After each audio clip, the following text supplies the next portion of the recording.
고린도전서 15장 12절부터 22절까지 말씀 가지고 예수님은 잠자는 자들의 첫 열매가 되셨습니다 라는 제목으로 말씀 증거하도록 하겠습니다. 여러분들에게 질문을 하나 던지면서 오늘 설교를 시작하려고 합니다. 예수님의 부활을 꿈꾸는 사람들은 어떤 사람일까요? 어떤 사람들이 예수님의 부활을 꿈꾸고 어떤 사람들이 예수님의 부활을 기대하는 사람일까요? 제가 개인적으로 생각할 때 예수님의 부활을 꿈꾸고 예수님의 부활을 기대하는 사람은 무언가 이 세상에서 잘 되고 잘 사는 사람들이 아니라 이 세상 가운데에서 무언가 소망이 없고 힘들고 어려운 사람들에게 이 부활이 기대되어지는 것 같아요. 만약에 이 세상에서 정말 너무나 많은 것들을 누리고 영화로운 사람이라고 하면 이 세상이 계속 되어지기를 바라지 무언가 다른 세상이 오는 것을 기대하지 않거든요. 그런데 이 세상에서 정말 절망이고 힘들고 어렵고 고민이 많은 분들에게 부활은 또 다른 세상을 여는 희망이고 소망이기도 합니다. 그러나 저는 오늘 그런 말씀 드립니다.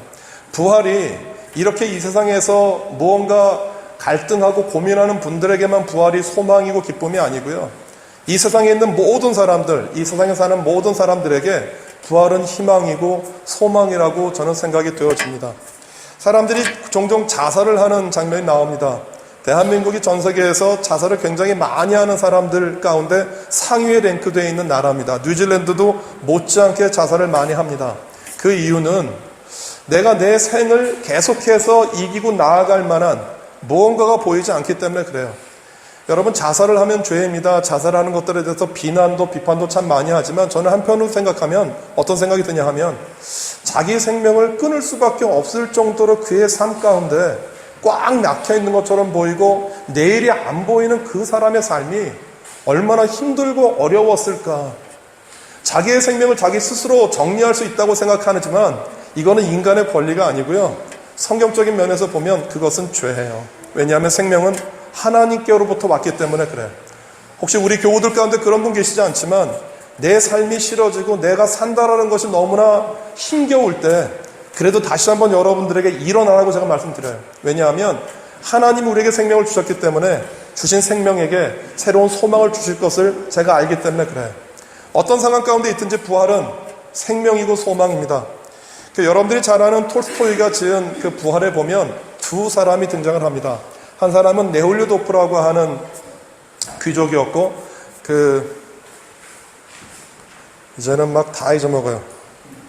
카투샤라고 하는 그 집에 살았던 하인이자 숙모가 자기 양딸로 데려놓은 여인입니다. 그런데 어느 날 네올류도프가 이 카투샤를 범합니다. 그리고 난 다음에 이 카투샤가 잘못되어서 그날 맺었던 성관계로 임신을 하게 됩니다. 그런데 임신을 하게 된 연유를 살펴보지 않고 임신을 해서 또 실망이 됐고 또 하인으로 일을 못하니까 내쫓았어요. 그리고 밖에 나가서 고생하다가 율랑녀가 되어서 7년 동안 매춘을 하게 됩니다.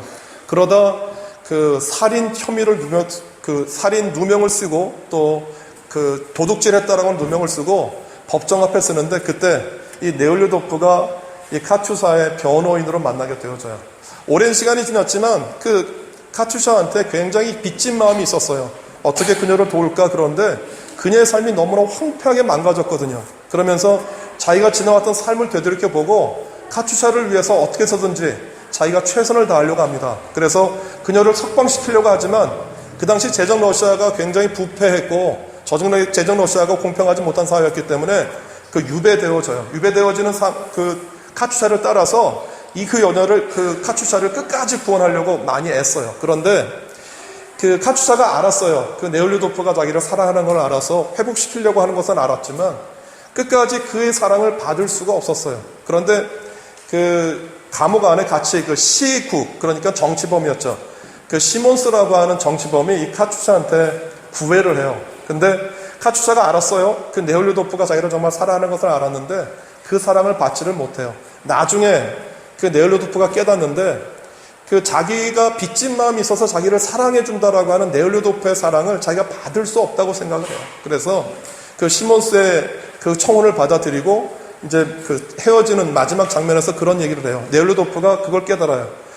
카투샤가 정말 자기를 싫어해서가 아니라 자기가 했었던 잘못을 속죄하려고 자기를 헌신하는, 그 전에 자기가 약혼했던 약혼녀와의 약혼도 깨버리거든요.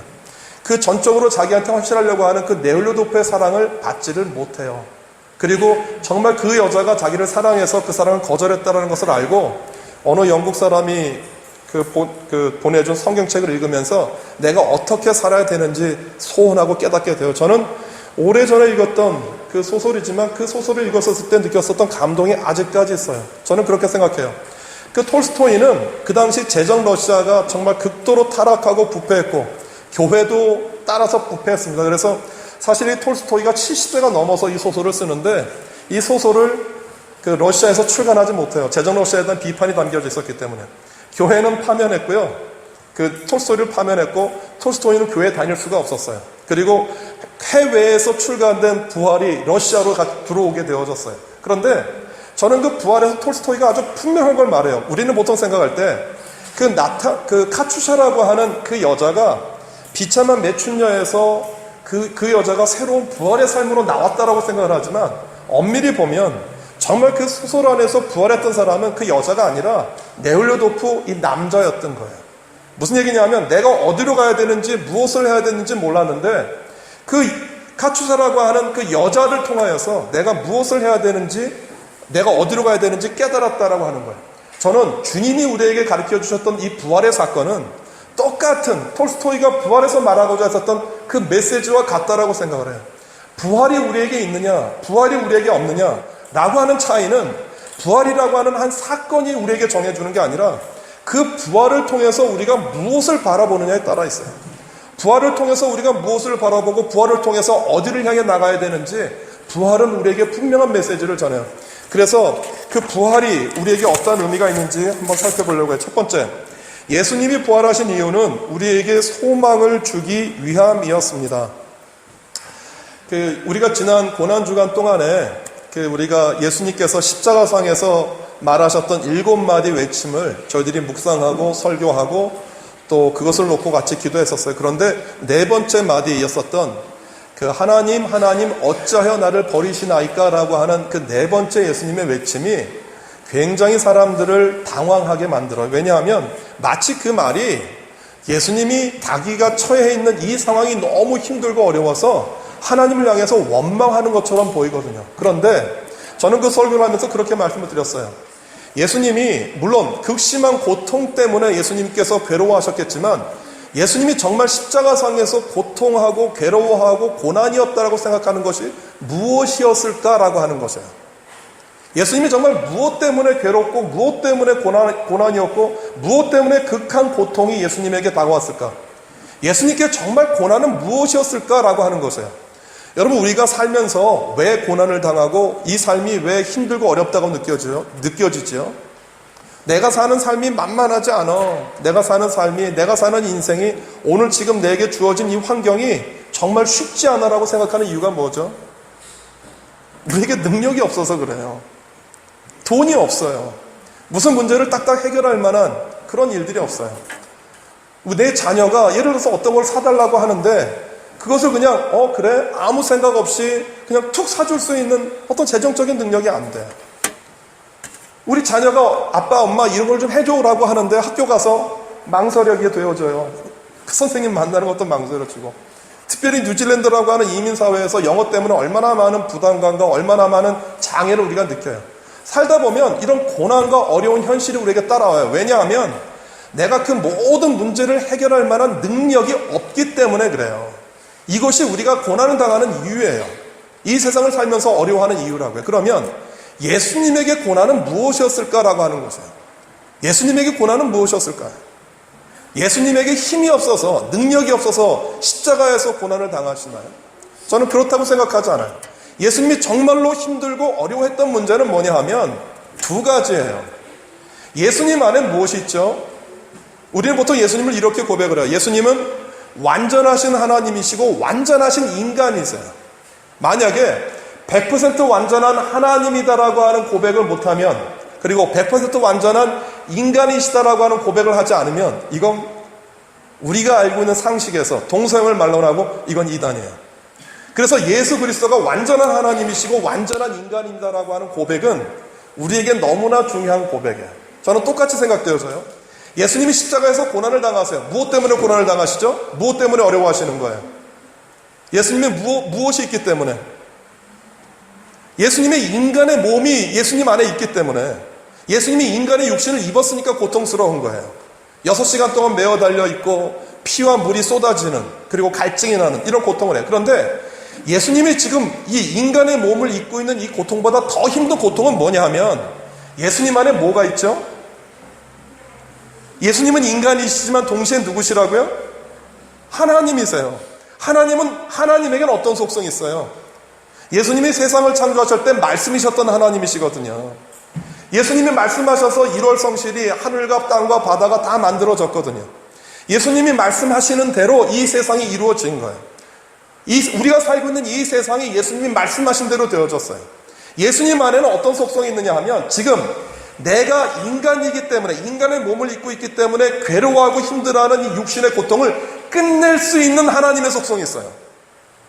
만약에 예수님이 그 십자가상에서 정말 이 고통이 너무 힘들고 어려워서 끝내겠다 생각하시면, 하늘을 명해서 천군천사를 동원을 해서 자기를 향해서 멸시하고 십자가에 못 박는 모든 사람들 다 죽일 수 있어요.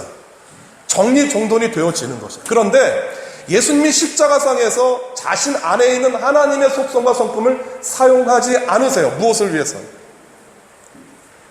십자가에서 하나님의 성품과 하나님의 속성이 있지만 인간의 몸을 입고 그대로 죽으셨어야 되는 거예요.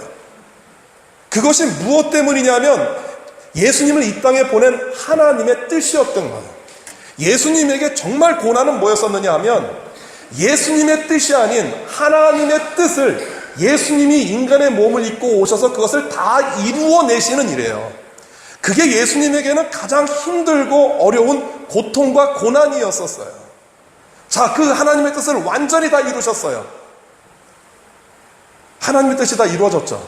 예수님에게 부활이 필요할까요? 예수님이 예수님 당신을 위해서 부활이 필요할까요? 예수님이 예수님 스스로를 위해서 부활이 필요할까요? 아니에요.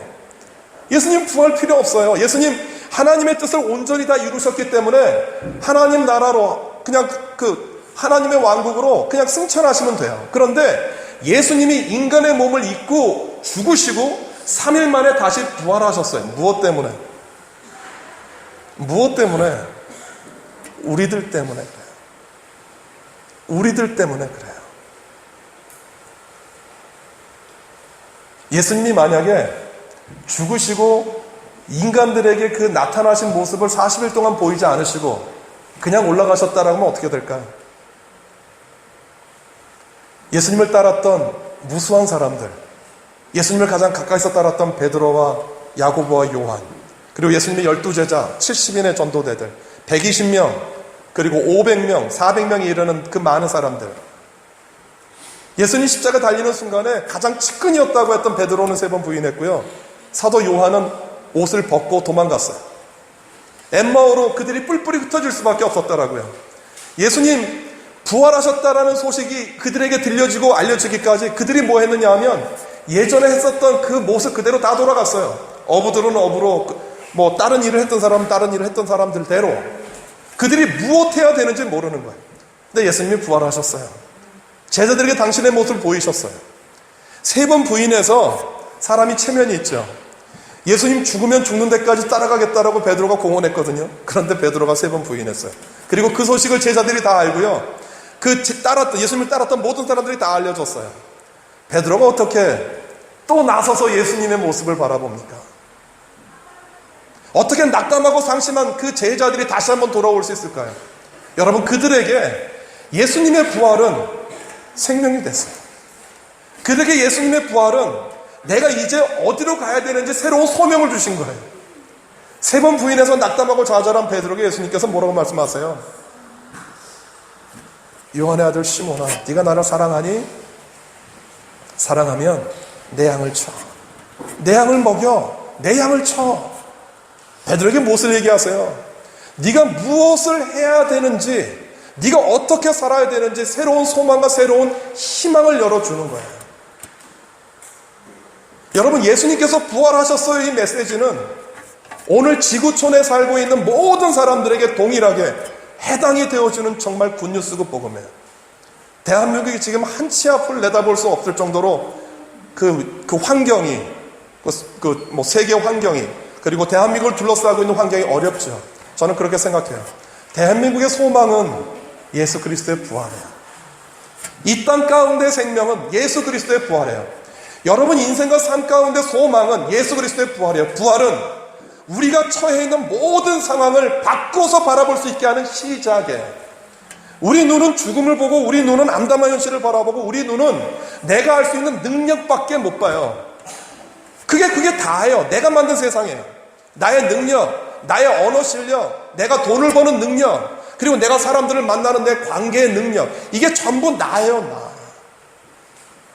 이게 나예요. 그 끝에 가면 뭘 느끼냐면 한계예요. 그 끝을 가면 이게 나구나. 이게 나구나. 하나님 앞에 무릎 꿇고 그냥 손 들 수밖에 없어요. 이게 나인 거예요. 부활은 그 끝에서 새로운 소망이 있다라고 우리에게 알려요. 부활은 그 끝에서 그게 끝이 아니야. 새로운 삶이 있다라고 우리에게 새로운 시작을 알리는 메시지가 되고 소망이 되어지고 우리에게 새로운 소식이 있다라고 알려주는 굿뉴스예요. 오늘 이 부활이 여러분들에게 다가가셨으면 좋겠어요. 여러분들의 마음 가운데 내 한계로 느껴졌고 내 아픔으로 느껴졌고 내 안에 있는 쓴뿌리와 상처로 가득 차서 다른 사람을 더 이상 용납하지 못하고 용서하지 못했던 내 모든 영역의 한계 가운데 이 부활이, 주님의 부활이 여러분들에게 찾아가기를 주님의 이름으로 소원해요. 그 다음에 두 번째, 부활은, 예수님이 부활하신 이유는 영적인 세상이 우리에게 왔음을 알리기 위함이에요. 고린도전서 15장 20절에서 22절 말씀, 굉장히 많이 띄었지? 찾을 수 있니? 같이 한번 읽어볼까요? 그러나 이제 그리스도께서 죽은 자 가운데서 다시 살아나사 잠자는 자들의 첫 열매가 되셨도다. 사망이 한 사람으로 말미암으니 죽은 자의 부활도 한 사람으로 말미암는도다. 아담 안에서 모든 사람이 죽은 것 같이 그리스도 안에서 모든 사람이 삶을 얻으리라. 예수님께서 오시기 전에 이스라엘에게 중요했던 것은 무엇이죠? 이스라엘에게 중요했던 것은 율법이에요. 율법은 하나님의 말씀을 어떻게 살아야 되는지 알려주는 도구였고 지침서였었어요. 율법을 잘 지키는 것이 하나님과의 관계였었고 율법을 통해서 어떻게 내가 살아야 되는지 알려주는 도구예요. 그런데 율법은 항상 무엇을 우리에게 얘기하냐면 현실이에요. 현실. 율법은 우리의 현실을 얘기해요. 오늘 지금 내가 살아가는 삶에서 어떻게 하나님을 믿어야 되는지 알려주어요. 그래서 율법은 우리를 하나님 앞에 나아가게 하기 위해서 무슨 문제를 얘기하냐면 죄의 문제를 얘기를 해요. 하나님이 거룩한 분이기 때문에 그 하나님의 거룩한 지성소에 우리가 가지고 있는 죄의 문제를 해결해야 된다라고 이야기를 해요. 그런데 율법으로 제한되어 있던 우리들에게, 율법으로 제한되어 있던 이스라엘에게 예수님이 부활하셨다라고 하는 의미는 어떤 것일까요? 예수님께서 그러신 얘기를 하시죠. 그리스도께서 20절에 그리스도께서 죽은 자들 가운데 살아나서 잠자는 자들의 첫 열매가 되었다라고 얘기를 했죠. 사망이 한 사람으로 말미암았으니 죽은 자의 부활도 한 사람으로 말미암는다. 어떤 거냐면요, 예수 그리스도의 부활을 경험한 인류는 예수 그리스도의 부활을 경험하지 않은 인류와 달라요. 예수 그리스도 부활 이전에 있었던 인류는 무엇 가운데 있었던 인류예요? 죄 가운데 있었거든요.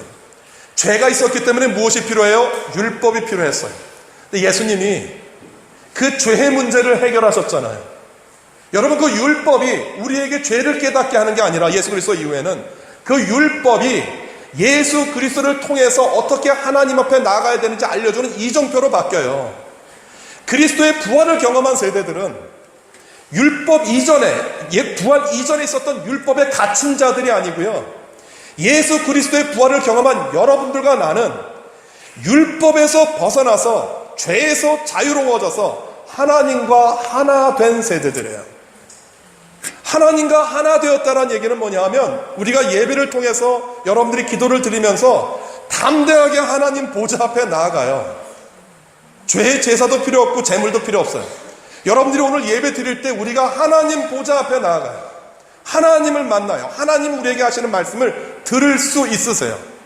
제사 드리지 않고 희생 제물 없이. 무엇 때문에? 예수 그리스도가 십자가에서 죽으심으로 우리가 가지고 있는 모든 죄를 해결해 놓으셨기 때문에 그래요. 그래서 예수 그리스도 이후의 부활을 경험한 우리들은 어떠한 존재로 바뀌었느냐 하면 영적인 존재가 됐어요. 영적인 새로운 피조물이에요. 이전까지 없었던 새로운 피조물이 된 거예요. 하나님과 교통하고 하나님과 만나고 하나님과 대화할 수 있는 새로운 피조물이 된 거예요. 예수님께서 요한복음 16장 13절부터 15절까지 이렇게 기록하고 계세요. 우리 한 절씩 교독하죠. 그러나 진리의 성령이 오시면 그가 너희를 모든 진리 가운데로 인도하시리니 그가 스스로 말하지 않고 오직 들은 것을 말하며 장래일을 너희에게 알리시리라. 14절이요.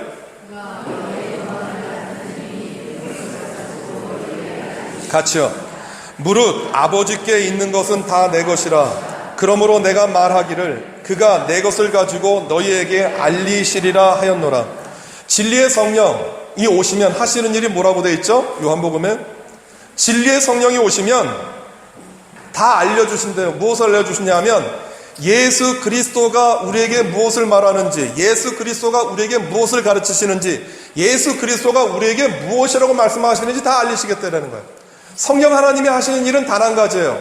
예수님이 여러분들에게 하셨던 말씀, 예수님이 여러분들에게 가르쳤던 가르침, 예수님이 여러분들에게 무엇을 말하려고 하는지 그 성령 하나님이 알려주시겠다고 말씀을 하세요.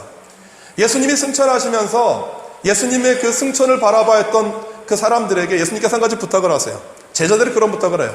너희가 성령을 선물로 받을 때까지 이 성을 떠나지 말라라고 얘기를 해요. 예수님의 부활 이후에 저는 분명히 말씀드렸어요. 새로운 피조물들이에요. 영적인 피조물이에요. 영적이다라는 것은 뭐 이상한 게 아니라 하나님과 만나서 얘기할 수 있는 영적인 피조물이 된 거예요. 이전엔 불가능했거든요. 영적인 피조물이 되어서 그 새로운 삶을 살 때 우리에게 반드시 필요한 건 뭐냐 하면 성령의 체험과 성령의 인도하심이 우리에게 필요해요. 우리에게 새로운 생명, 영적인 생명이 주어졌어요. 이것을 내가 아는 게 아니고요.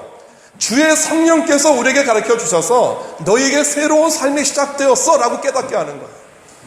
너의 인생 가운데 새로운 날들이 열려라고 생각하는 거예요. 우리가 아까 그런 말씀 드렸죠. 예수님이 우리를 위해서 부활하셨다고 말씀드렸고 우리의 한계 밖에 있는 그 한계선상에서 우리가 예수님을 만난다라고 말을 했는데 그게 누구를 통해서 만나는 거냐 하면 주의 성령의 임재하심과 도우심을 통해서 만나요. 오늘 예수님이 제자들에게 그리고 120문도들에게 말했던 그 부르심과 가르침 400명에게 보였어요. 예수님이 승천하실 때. 그런데 마가다락방에 몇 명 모였는지 아세요? 그 400명 가운데 120명이 모였거든요. 나머지 280명 어디로 갔을까요? 그리고 그 120명이 새로운 초대교회를 시작했었던 시작 멤버가 되는 거예요. 주님께서 부활하셨어요. 이 부활이 여러분들에게 정말 부활이 되는 것은 여러분들이 무엇을? 주의 성령을 경험하셔야 돼요. 성령을 경험한다는 게 특별한 게 아니에요. 주님이 나에게, 성령이 하시는 일은 그거예요. 주님이 나에게 무엇을 말씀하시는지 가르치고 깨닫는 거예요. 네올리도프가 뭘 깨달았죠? 자기는 자꾸 제가 그 카츄샤를 나타샤라고 자꾸 그래요. 그 카츄샤가 매춘녀에서 회복되는 것을 부활로 봤죠.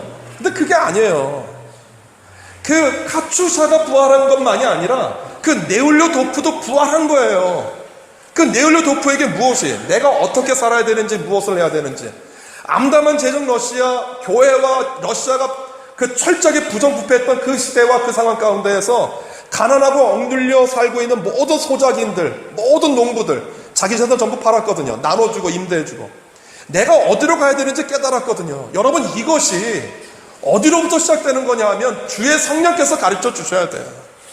주의 성령께서 내게 깨닫게 해주셔야 내가 무엇을 해야 되는지, 어떻게 살아야 되는지, 내가 가지고 있는 것을 통해서 어떻게 하나님의 영광을 드러내는지 깨닫고 알 수 있어요.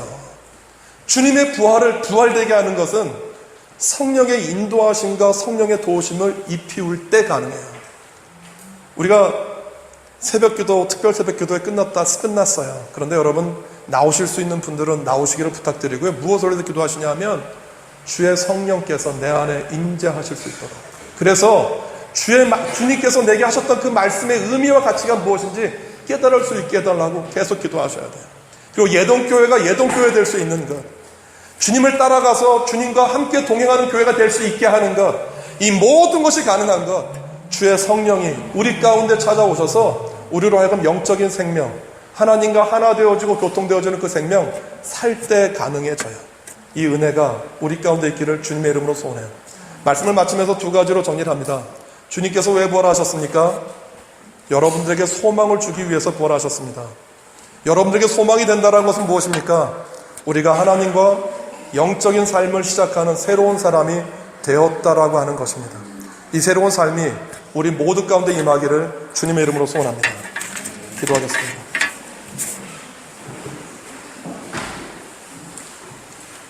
예수님 부활하셨습니다.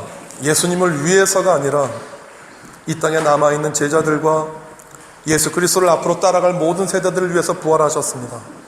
그래서 우리의 절망, 우리의 한계, 우리의 연약함 가운데에서 새로운 또 다른 생명이 시작되어진다라고 주님은 부활을 통해 말씀하셨습니다. 이 부활을 경험하게 도와주십시오.